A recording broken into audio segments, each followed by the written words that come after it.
Saya tuh dibesarkan dari keluarga yang biasa banget dulu, Mbak. Saya kemana-mana naik angkot, sekolah negeri gitu. Coach Judi tahu lah ceritanya ya. Bahkan benar-benar ketika mulai itu dengan modal 4 juta gitu. Boro-boro kita mikirnya, maksudnya hidup yang gimana gitu ya. Mikirnya cuma yang ketika itu punya anak gitu ya, biar bisa menghidupi keluarga. Dari satu gerobak kok nggak cukup, ya udah punya 2, 3, 4, 5 gitu kan.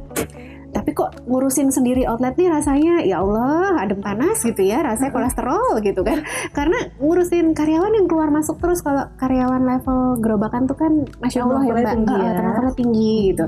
Hari ini dia izin Pak D-nya meninggal, besok budenya, besok keponakannya, besok Pak D-nya lagi, muter aja gitu kan. Jadi kayak aduh ampun deh. Nah dari situ akhirnya kita yang aduh gimana ya caranya bisa bermimpi meng-hire SPV itu aja dulu. Nah SPV berarti kan ada cost-nya nih. Cost-nya gimana ya? Oh ya udah, kenapa nggak kita coba? Waktu itu ada orang yang mau ngambil kemitraan gitu kan. Ya udah, kenapa kita jual kemitraan aja? Wong di situ kan kita lumayan dapat untung dari gerobaknya, dapat untung dari bahan bakunya gitu kan. Itu setelah berapa lama? Setelah tahun pertama. Berarti jadi lumayan dong perkembangannya ya. Lumayan. Baik, kemudian? Nah kemudian dari situ baru mikir setelah punya beberapa kemitraan, kok berantakan ya, nggak ada sistem gitu. Nah akhirnya kita belajar kan ke kayak coach juga waktu itu, tapi lebih waktu itu masih general banget. Cuma yang ditekankan adalah harus ada sistem, harus ada SOP, harus ada proses kerja gitu kan. Nah kita mulai buat. Setelah buat baru tahu juga, oh ternyata ada yang namanya franchise gitu ya. Oh ternyata ini jawaban dari apa yang bentuk bisnis yang kita cari sebenarnya selama ini. Nah akhirnya kita mulai mengaplikasikan franchise, kita mendaftar ke Departemen Perdagangan untuk STPW, kita membangun organisasi juga untuk franchise. Kita belajar biaya belajar tuh banyak banget Mbak, beneran itu kayak udah udah ya namanya belajarnya 4 juta tadi ya.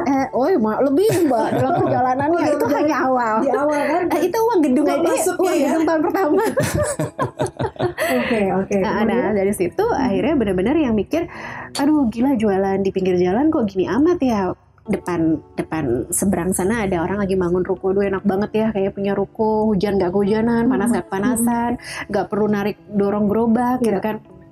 Nggak tahu gimana ya dari sebuah projection apa yang kita impikan, pelan-pelan kok bisa bayar DP gitu dari berjualan kemitraan dan franchise tadi gitu kan. Akhirnya dari situ terus beli ruko sebelahnya. Nah kemudian bergulir kan.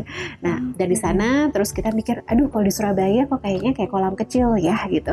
Karena kalau ngambil keputusan apapun tuh kan harus menunggu keputusan dari Jakarta. Untuk kalau kita kerjasama dengan pihak ketiga ya, baik sama supplier, sama ekspedisi, sama franchise gitu ya. Nah akhirnya kita memutuskan untuk pindah ke Jakarta. Di Jakarta Mbak, ini kejadian saya ingat banget, bener kata coach, rasanya baru kemarin turun dari bandara naik bis ke Blok M. Wah kan orang Surabaya ngeliat Jakarta kayak wah gede banget ya, gedung di mana-mana gitu kan. Sambil naik bis sok gaya gitu, wah deh aku akan punya gedung, pokoknya aku akan tinggal di gedung, punya kantor kayak gedung sendiri gitu kan. Itu sambil memproyeksi kayak anak hilang aja gitu, sambil makan poki Astor waktu itu, poki Astor gitu kan. Saya suka banget sambil naik bis gitu, sambil ngeliat wah Jakarta gitu. Kejadian gitu kan, alhamdulillah pelan-pelan, tapi secara nggak langsung sebenarnya impian itu bertumbuh. Dan pertanyaannya adalah bukan cuma sekedar impian dan bertumbuh, mau nggak ngerjain all the dirty works-nya. Karena bisnis itu kan benar-benar operation, Mbak. Operation itu Masya Allah loh. Banyak orang yang kadang cuma mau, ya aku cuma mau yang cantiknya aja, bagian marketingnya, bagian ketemu orangnya, nggak mau terjun ke lapangan, nggak mau bener-bener memberikan contoh langsung ke karyawan, nggak mau bener-bener nanggulangin masalah, hadepin tagihan, hadepin masalah, hadepin problem, nggak mau kan. Nah kalau kita yang namanya entrepreneur, Mbak, every day is always be like that gitu. Tapi ya itu sudah dirty work-nya tuh pasti ada dan mungkin lebih besar porsinya ya. Bagaimana coach? Monggo silakan coach, kan udah pengalaman juga dengan everyday is Sunday lah intinya, kita harus enjoy aja.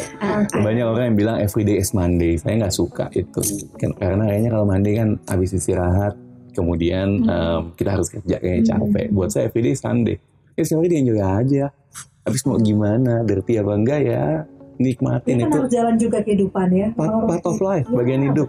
Iya. Oke. Bener. Tadi saya baru mau nanya, Osman. Ini Mbak Nilam nih kayaknya canggih banget berbisnis. Ini dulu backgroundnya apa kuliah bisnis gitu ya? Baru Gak nanya. ada Mbak, ya Allah saya tuh jurusan komunikasi, makanya sekarang tuh baru menyesal.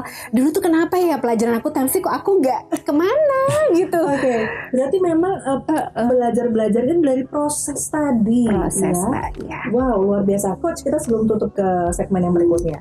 Kalau ngelihat tadi perjalanannya Mbak Nilam gitu ya, dari mulai satu gerobak kemudian sampai akhirnya memikirkan, oh iya, terbuka pikirannya belajar, mungkin franchise ini adalah jalan yang terbaik sekarang untuk diambil, sampai akhirnya bisa memperlebar usahanya sampai pindah ke Jakarta. Apakah juga seorang entrepreneur atau jangan entrepreneur deh, baru buka UKM aja gitu ya, mungkin di level UMKM gitu, juga harus punya pikiran sudah sejauh itu. Nanti aku franchise ini kira-kira masuk nggak ya segala macam. Ini gimana Coach? Mimpi besar boleh aja, tapi yang paling penting ada planningnya, ada strateginya.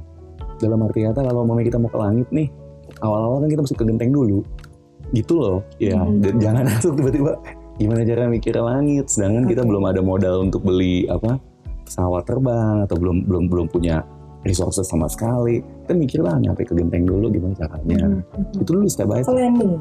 Planning buat strategi. Mimpi dalam jangka waktu 10 tahun, dalam arti kata kita mau franchise gitu ya. Tapi kita mikirin tahun depan mau ngapain dulu. Langkahnya gimana gitu, setahun ke depan. Kemudian kita breakdown juga dari 1 tahun itu, apa yang kita mesti dapetin nih dalam 3 bulan deh, contohnya ke depannya. Direncanain dong. Jadi ketika kita berpikirnya udah langsung mimpi kegedean, sama kayak kita mau makan elephant atau kita mau makan gajah. Gede banget kan. Jadi lu cobain yang sedikit-sedikit deh sampai elephant itu kemakan semua gitu. Kalau nggak kita bakal overwhelm. Planning itu dimulai dari apa? Per 3 bulan, per setahun kah atau bagaimana? Kalau saya sih setiap kali saya selalu ya, maksudnya dalam arti kata kita mulainya dari yang gede dulu. Saya punya planning 10 tahun ke depan. Tapi saya breakdown.